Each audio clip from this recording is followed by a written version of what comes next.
Lancés dans la matinée de ce jeudi dans les premiers 3e arrondissements de Parakou, les travaux d'enregistrement des parcelles dans le cadre de la mise en place du cadastre national ont pris leur envol sur le terrain dans plusieurs quartiers. Piloté par le consortium Beitska Gradec, ce projet vise à offrir aux citoyens une meilleure garantie de leur droit de propriété. Actuellement, nous sommes dans la ville de Parakou pour continuer les activités du cadastre national dans cette ville.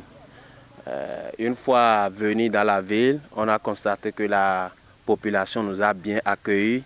Il y a le CV qui nous a aussi bien accueillis pour que nous menons vraiment ces activités dans sa zone. Nous le remercions infiniment pour cet accueil. Initié par le gouvernement du Bénin à travers l'Agence nationale du domaine et du foncier, cette action est fortement appréciée par la population. Nous cherchons depuis, mais on ne savait pas la méthode, comment il faut faire pour l'enregistrement des parcelles. Parce que nous occupons les terres, nous avons les conventions et autres là. Nous-mêmes, nous sommes conscients que ce n'est pas réglementé. Bon, si une structure par rapport à ce qu'on appelle cadastre vient mettre un peu de l'ordre dans ça, c'est salutaire. Et merci au gouvernement qui a trouvé la méthode pour l'enregistrement de nos parcelles et domaines et autres. C'est vrai, on entendait parler, les administrés s'approchaient de nous, comment ça va se faire. Nous, on ne trouvait pas grande réponse à leur dire. Ce matin, à la grande surprise, on m'appelle pour dire, c'est à titre où on veut commencer. C'est un début et à l'endroit de la population, on va essayer de vite relayer l'information gongonnée pour dire que Cadastre a commencé au premier lancement et précisément à Titiro. Ils ont arrêté nos parcelles et c'est très important et c'est très bon.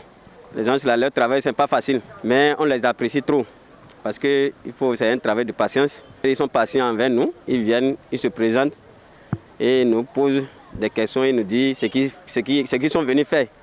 Et les papiers qu'il faut, ils nous demandent et on présente et font les enregistrements avec les vérifications des bornes. Et après tout, on récupère les papiers. Ils ne prennent aucun papier, ils font seulement des photos avec des coordonnées et nos noms et prénoms avec les dimensions des parcelles. En tout cas, ils prennent avec un GPS et ils ne prennent aucun papier, ils ne nous prennent aucun rond de sous comme argent. Donc ça veut dire que c'est 0 francs pour nous. Sur le terrain, l'équipe d'enregistrement se heurte à quelques difficultés dans l'exécution de sa mission. Sur le terrain, nous rencontrons vraiment de difficultés parce qu'il y a des endroits où nous rentrons dans la brousse pour rechercher les bornes parce qu'il y a les ayants droit, les présumés propriétaires qui ne sont pas présents sur le terrain. Donc, nous faisons nous-mêmes d'efforts pour rechercher les bornes afin d'avoir embravé une grande partie de ce que nous faisons.